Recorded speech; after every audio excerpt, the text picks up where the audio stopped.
Ladies and gentlemen, my name is Dread the Bread. We're back at it with the Las Vegas Open. We just got done with the crew package. I've been having difficulties with the stream, but let's get into the new thing. And if you're wondering why there's no music, it's for so I don't get struck by false content ID claims. What do we have here? We've got something fantasy related. Warhammer. The Age of Sigmar. An unlikely ally arises. Okay. Oh, it's a bird lady. That's a neat looking model. Bird Lady of Slanesh or the Snake Sister people? I don't know. They're the evil ones. It's time to see all. The Croneseer there. The Important new Croneseer. Daughters of Cain character for Warhammer Age of Sigmar. Oh, she's Eddie, a tell us character. about this mysterious winged prophet. So this is a really exciting release for a few reasons. So if we go from a lore perspective first, okay.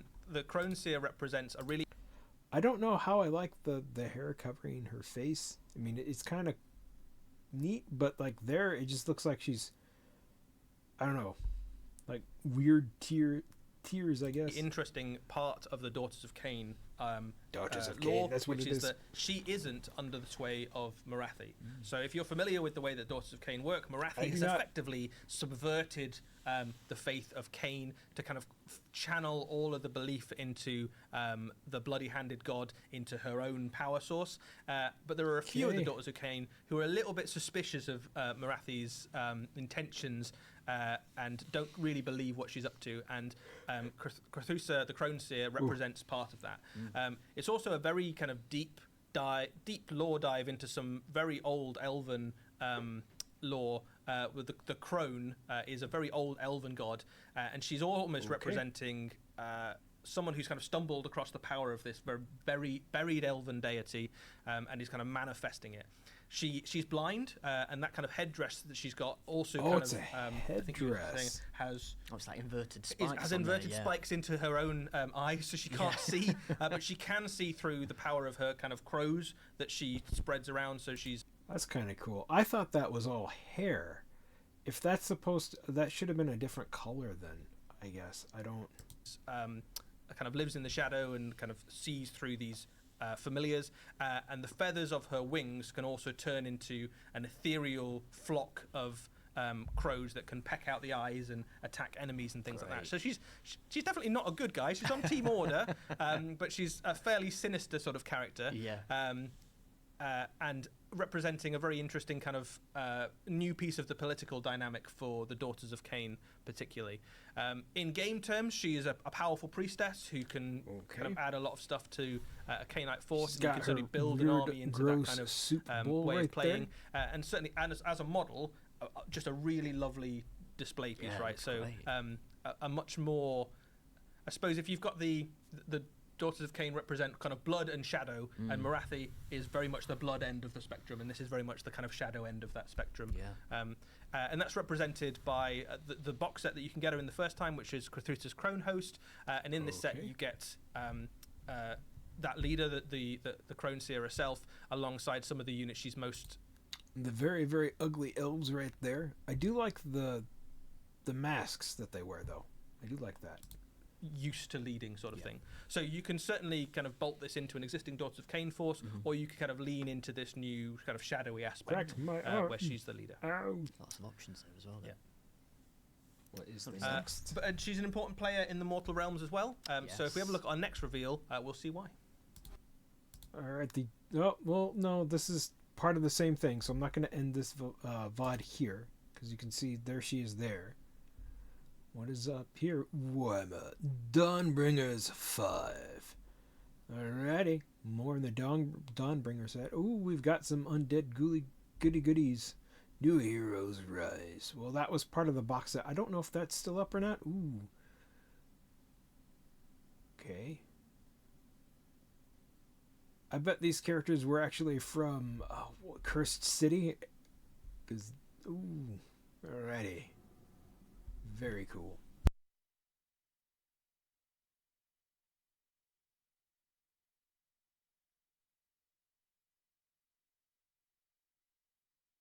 The great wheel grinds on. Find out more. New heroes rising in Dawnbringers 5, Shadow of the Crone. Eddie, what do we know about this? Yeah, so the Croneseer is the titular character of Book 5 of the Dawnbringers series. Book 4 is on the way and will be kind of death-themed and will be all about the kind of fleshy... Wait, so why'd they bring out Book 5 if Book 4 is not ready? Courts, and that's on its way very soon. But we followed That very seems soon weird, after by chat. Book 5, Uh-oh. which is a Wow. much more gritty, low-level, I guess, exploration of the Mortal Realms. Mostly set in the city of Hammerhall, where the Croneseer is aiding a team of Age of Sigmar heroes as they root out some of the evil beneath the twin-tailed city. So as well as the Croneseer, who is a kind of important character, and we get to see why she is one of the big movers and shakers of the lore in the Age of Sigmar, we also get to meet two characters which you might be familiar with if you are viewers of Age of Sigmar animations or you're fans of the Black Library series, which is Callus and Toll, the saviors of Cinderfall. So these are agents of Azir. They are... I don't know who any of those guys are. These two look like they should have been part of the expansion for Cursed City. Oh, man. Alright. I think they're done. I do apologize. Everybody's in the house is sick but me, so I do apologize if you guys hear coughing or hacking. I'm trying my best to mute that stuff. Sometimes it just happens and I don't hear it till like the very end. So I do apologize. It sucks. Everybody's sick. And I'm just counting down until I get sick because it's going to happen. But these two look like they should be from Cursed City, possibly even her. This dude looks kind of generic. You got a weird griffin dog thing there. This model I'm not too keen on just because like half of her face is hidden by the cloak, which means it's going to be kind of awkward to paint if you get her. And then you got Grandma here with her skinless cat because she's allergic to cats, but she wanted a cat, so she got this thing. And she's got her like weird robo arm. Maybe you could use her as an Inquisitor model, maybe, possibly, question mark.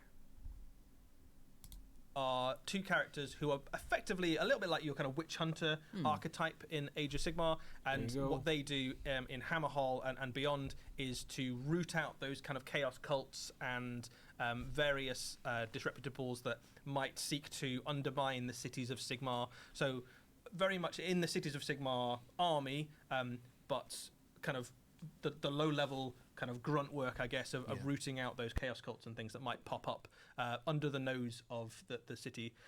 They are joined by a bunch of hangers-on. So you've got Valis, the Keeper, Askian, who is the Stormcast there, and he is one of the guardians of Hammerhall. You can see on his shield there, you've got the symbol of Hammerhall, which I think we first saw in some of the very early Cities of Sigmar stuff. So he looks after Hammerhall in the realm of fire, and kind of goes along when things get really serious, right? When the agents of Azir need a little bit of Stormcast help, they can call on this guy.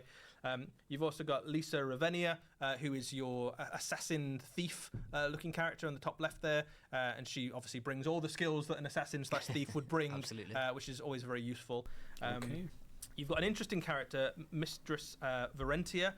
She is the character there with the kind of Siamese-looking cat. Cool cat. And she is a spy mistress in Hammerhall. Spy the way that mistress. she is able to do that is that she has lots of little helpers and friends and critters and creatures that she can see, and you can see that it's got a collar with that glowing gem there, which looks a little bit like some of the gems that she's got on her person.